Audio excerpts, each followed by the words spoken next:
आपल्या साड्यांची महाराणी स्वामिनीच्या YouTube चॅनलला सबस्क्राईब करा आणि भारतभर विखुरलेल्या देवींच्या शक्तिपीठांचा महिमा सांगणारी मालिका स्वामिनी आदिशक्तीची अनंत रूपे आता YouTube वर.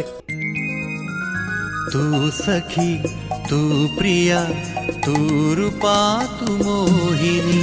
स्वामिनी स्वामिनी स्वामिनी. स्वामिनी अत्याधुनिक आणि पारंपरिक साड्यांचं विलोभनीय दालन.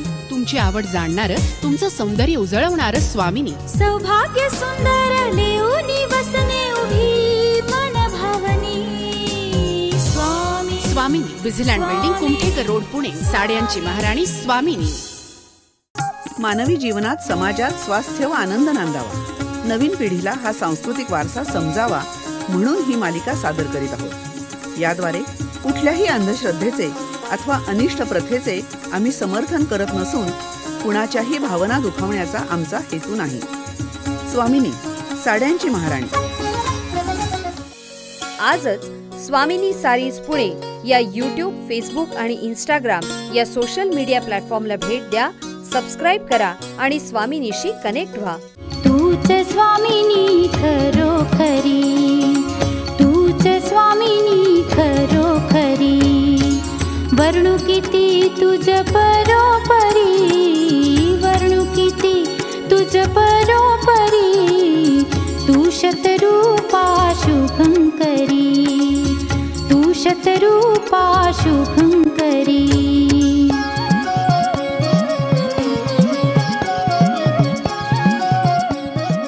गाणं ऐकताय अण्णा? हो, हा रेडिओ लावला होता सहज. बस बस बस, काय म्हणतोयस? मी आणि सुनेत्रा या सुट्टीत नेपाळला जाऊन येऊ म्हणतोय. अरे वा, चांगला बेत आहे. हो, पण सुनबाईला सुट्टी मिळणार आहे का? हो, 8 दिवस जाऊन येता येईल म्हणली परवा, म्हणून मग प्लॅन करीन आता. घ्या घ्या, चहा घ्या. ऐकलंस का? रवी काय म्हणतोय ते? काय? नेपाळला जातो म्हणतोय दोघे जण. अरे फार छान आहे तो सगळा भाग. या या, पाहून या दोघ जण. हवा छान आणि कितीही पाहिलं तरी समाधानच होत नाही असा परिसर. भडगाव, नागरकोट, काठमांडू एवढंच पाहून अगदी व्हॅली ऑफ फ्लॉवर्स न पाहता जरी परत आलं ना तरी आनंदच वाटेल, इतका आवडला मला नेपाळ. आणि बरं का रवी, आम्ही सप्टेंबरमध्ये गेलो होतो तिथे आणि तेव्हा तिथे इंद्र जत्रा होती. अरे बापरे, केवढा तो उत्सव. काय ग, आठवतंय का? हो तर. आणि ती कुमारी देवी अजून माझ्या डोळ्यासमोर आहे. तो कोवळा चेहरा. 3-4 वर्षाचीच असेल नाही का होती? काय 4 वर्षांची देवी? कुणाबद्दल बोलताय तुम्ही? हो, अरे 4 वर्षांची देवी. बस बस बस, खाली बसून विचार, तुला फार आश्चर्य वाटेल अशी कथा आहे. हा अण्णा, तर ती 4 वर्षांची देवी काय प्रकरण आहे? सगळ्या जगात अशी एकमेव देवी आहे बरं काही. म्हणजे मूर्ती नाही, जिवंत माणूसच, लहान मुलगीच रे. तिचीच देवी म्हणून पूजा होते. नेपाळच्या राजघराण्याला तिचा आशीर्वाद आहे. मला काहीच कळत नाही अण्णा. म्हणजे तुम्ही म्हणताय की नेपाळच्या राजघराण्याची कुलदेवता ही जिवंत मुलगी आहे? हे कसं काय? म्हणजे पूर्वीपासूनच आहे का ती तिथे? नेपाळची कुलदेवता जिवंत मुलगी, हा काय प्रकार आहे अण्णा? या या सुनबाई या. रवी, काय म्हणतायत अण्णा हे? मला सांगा ना. अगं, मीही त्याच उत्सुकतेनं बसलोय. अजून मलाच काही कळलेलं नाहीये. सांगा ना अण्णा, आम्हाला दोघांनाही सांगा. बस ग सुनेत्रा. आजच स्वामिनी सारीज पुणे या YouTube, फेसबुक आणि Instagram या सोशल मीडिया प्लॅटफॉर्मला भेट द्या, सबस्क्राईब करा आणि स्वामिनीशी कनेक्ट व्हा. हा, आता सांगतो. नेपाळच्या राजघराण्याची कुलदेवता म्हणजे तलेजू भवानी. तलेजू का तुळजा भवानी? बरोबर, ती तुळजा भवानीच आहे. नेपाळमध्ये तिला तलेजू भवानी म्हणतात. म्हणजे ही आपलीच देवी, आपल्याकडची तुळजा भवानी. पण ती तिकडे कशी गेली? तिकडच्या राजांची कुलदेवी कशी झाली? इकडचे राजे तिकडे गेले तेव्हा ती गेली त्यांच्या बरोबर. पण तिकडच्या राजांनी स्वीकारली कशी ती देवी? इतिहास फार आश्चर्यकारक वाटतो कधी कधी.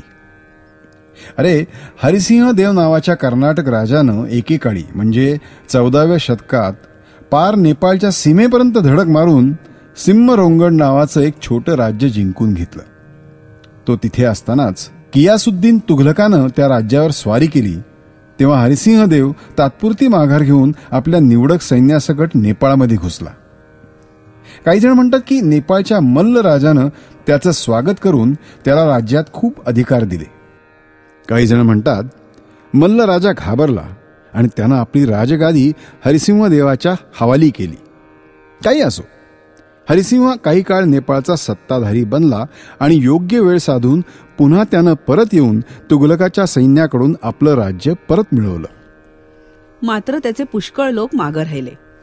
मल्ल राजाच्या घराण्यात त्याच्या घराण्यातल्या मुलीनं लग्न केलं आणि त्याची कुलदेवता तुळजाभवानीही त्यानं नेपाळात नेली होती. ती तशीच तिथं कायमची राहिली. हरिसिंहासाठी त्याची कुलदेवता म्हणून ती तिथं नेली गेली होती, पण मग तिथल्या राजांचीच ती देवी बनून गेली. आपण दर्शन घेऊ शकलो तिचं. वा वा वा, केवढं भाग्य आमचं. म्हणजे काय, तिचं दर्शन फक्त राजेच घेऊ शकतात की काय? होय ग बाई, फक्त इंद्रजत्रेच्या वेळी कुमारी देवीचा उत्सव असतो ना, तेव्हाच 1 दिवसापुरतं खुलं असतं देवीचं मंदिर. बाकी वर्षातले सगळे दिवस बंद. पण काही म्हणा, मन तृप्त झालं ती मूर्ती बघून. कमाल आहे. मूर्ती आहे म्हणता देवीची आणि 4 वर्षांची जिवंत देवी पाहिली म्हणता. काय प्रकार काय आहे नक्की तिथे? तिथे तलेजू देवी मूर्ती रूपात तर आहेच, पण तिची प्रतिनिधी म्हणून एक हाडामांसाची जिवंत देवीही आहे. म्हणजे जिची पूजा होते अशी देवी? हो तर, पूजा होते, मिरवणूक निघते, लोक तिच्या पायावर डोकं ठेवून तिचं दर्शन घेतात. कमाल आहे. पण ही प्रथा अगदी अलीकडची असेल. ती देवी 4च वर्षांची आहे म्हणलात ना? चे अगदी फार जुनी प्रथा आहे. जयप्रकाश मल्ल नावाच्या 200 वर्षापूर्वींच्या राजाच्या काळापासूनची. पण मग देवी 4 वर्षांचीच कशी? सगळा इतिहास फार नवलाच आहे बाई.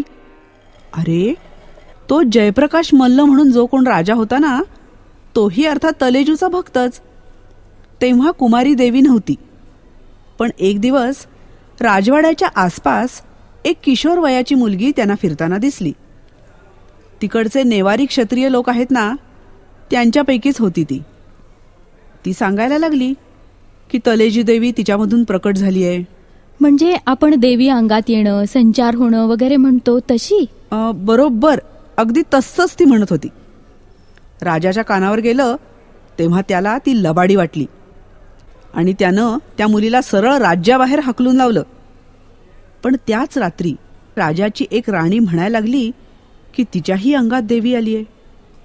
राजा गोंधळला. हा काय प्रकार आहे? नॅचरली. खरंच काय प्रकार होता? कोण जाणे. पण राजानं सैनिक पाठवून त्या मुलीला शोधून आणलं आणि म्हटलं की आजपासून ही सजीव तुळजाभवानी आहे. आणि त्या क्षणी म्हणे राणी पूर्वीसारखी झाली, म्हणजे बरी झाली. आणि ती मुलगी देवी म्हणून राजवाड्यात राहायला आली. राजानं मग तिच्यासाठी स्वतंत्र घरच बांधलं. कमाले, विश्वासच बसत नाही. महाराष्ट्रातल्या विविध स्वामिनींचं श्रुतीदर्शन आम्ही आपल्याला घडवलं. ते कसं वाटलं हे आम्हाला जरूर कळवा. आमचा पत्ता आहे स्वामिनी, विझिलँड बिल्डिंग, कुमठेकर रोड, पुणे. साड्यांची महाराणी स्वामिनी. संकल्पना नावेद आणि जावेद शेख. संहिता डॉक्टर अरुणा ढेरे. निवेदन रवींद्र मंकणी, सुनेत्रा मंकणी. पार्श्वसंगीत चैतन्य अडकर. निर्मिती रोहन्स आय. निर्मिती व्यवस्था शेखर काळे. ध्वनी व्हायब्रेनिया द स्टुडिओ. आपल्या साड्यांची महाराणी स्वामिनीच्या YouTube चॅनलला सबस्क्राईब करा आणि भारतभर विखुरलेल्या देवींच्या शक्तिपीठांचा महिमा सांगणारी मालिका स्वामिनी, आदिशक्तीची अनंत रूपे आता YouTube वर. तू सखी, तू प्रिया, तू रूपा, तू मोहिनी. स्वामिनी स्वामिनी स्वामिनी. स्वामिनी, अत्याधुनिक आणि पारंपरिक साड्यांचं विलोभनीय दालन. तुमची आवड जाणणारं, तुमचं सौंदर्य उजळवणारं स्वामिनी. सौभाग्य सुंदर लेऊनी बसने उभी मन भावनी.